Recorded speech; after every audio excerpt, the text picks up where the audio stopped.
Under trial ये movie reality based movie है। इसमें जो दिखाया गया है वो सचमुच का एक हादसा हुआ था हिंदुस्तान में। एंड ऐसे सब्जेक्ट पर बहुत कम लोग मूवीज़ बनाते हैं, क्योंकि हार्ड हिटिंग सब्जेक्ट के लिए, ट्रीटमेंट के लिए, उतनी गहराई जाने के लिए, रिसर्च के लिए, प्लस ऑडियंस को कन्विंस करने के लिए, उनके हिसाब से बनाने के लिए, I think it takes a lot of trouble. जो मुझे समझ में आया when I was doing this movie कि हाँ भाई, इसमें इट्स नॉट जस्ट एक स्टोरी उठा लिया आपने फिल्म बना दी। इसमें बहुत कुछ भी होता है, लाइक यू नो माइन्यूट से माइन्यूट डिटेलिंग एंड परफेक्ट होना, वरना तो डेफिनेटली बहुत अलग सब्जेक्ट है। एंड स्पेशली कि एक माँ अपने हस्बैंड पे इल्ज़ाम लगाती है about rape over the daughters, जो एक मामूली चीज़ नहीं है, जो यूजुअली होता लोग कोई और रेप करे तो भी लोग औरतें जाती नहीं है टू फाइट अगेंस्ट इट। ये तो हस्बैंड के खिलाफ है। So it's very very hard hitting, very strong subject. देखिए, ये कंसेप्ट और जो कहानी जो है वो आप अजीज़ साहब से या नदीम रज़वी साहब बताएंगे आपको। ये फिल्म जो है, मुझे ऐसा लगता है कि ट्रू स्टोरी, ट्रू इंसिडेंट पे बेस है। बहुत ही एक message,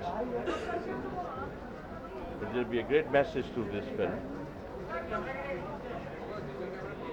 And films which are based on true story, they always have a very thought-provoking themes, और इसमें एक मैसेज की बड़ी गुंजाइश होती है, सोशल मैसेज होता है, जिससे लोग जो जिनको कुछ मालूम नहीं होता वो आगाह हो जाते हैं कि असलियत क्या है। तो असलियत इस फिल्म में है एक बहुत खूबसूरत, और बड़ी इन्होंने बड़ी मेहनत से बनाई ये फिल्म। मुझे लगता है कि नयापन जो है फिल्म में, आजकल कोई बड़ी या छोटी पिक्चर को कोई फर्क नहीं पड़ता। बड़ी से बड़ी पिक्चर नहीं चलती, थोड़ी से छोटी पिक्चर चल जाती, बस फिल्म अच्छी होनी चाहिए। तो ये फिल्म अगर अच्छी, जो because this film has a story, true based on true story, तो ये पूरे चलने के चांसेस हैं। ट्रू स्टोरी से इंस्पायर्ड है, not exactly based on true story. True story से इंस्पायर होकर इसको फिल्मांकन किया गया है। एक कैरेक्टर जो है उसके साथ पूरी ज़िंदगी में क्या क्या घटनाएं होती है उसके ऊपर बेस्ड है। लेकिन इनफैक्ट मेरा पॉइंट ऑफ व्यू जो है as a director point of view, narration जिसे कहते हैं, एक स्टोरी का नैरेशन जो होना चाहिए, वो नैरेशन के अंदर मैंने ये ख्याल रखा है कि वो नैरेशन ऐसा होना चाहिए कि हमें कोई कह दे कि ये आदमी बुरा है भाई, तो किसी ने कहा इसलिए हमें मान नहीं लेना चाहिए कि वो बुरा है।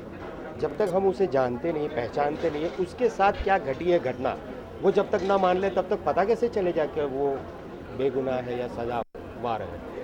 तो यही एक कॉन्सेप्ट रख के एक ट्रू स्टोरी का एक कैरेक्टर लेकर उसकी कहानी, उसकी ज़िंदगी में हुई एक घटना को हमने नरेट करके फिल्म के रूप में रखा है। It's a commercial film, no doubt. आप देखेंगे तो आपको 2.5 घंटा बैठकर एंटरटेन भी उतना ही मिलेगा, बट उसके साथ कुछ इमोशंस भी है जो बहुत बड़े इमोशंस हैं। तो ये कैरेक्टर के साथ, इसके जैसे बहुत सारे कैरेक्टर्स जो जेल के अंदर हमने दिखाए हुए हैं, वो सबके साथ ये घटनाएं घटी है, और इमोशन के साथ पूरा कमर्शियल एक ढांचा बनाकर ये फिल्म हमने ऐसे नैरेट।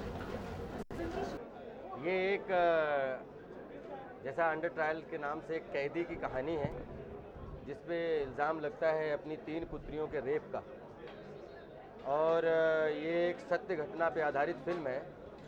ये कैरेक्टर लखनऊ का था और ये थाने जेल में था, और इस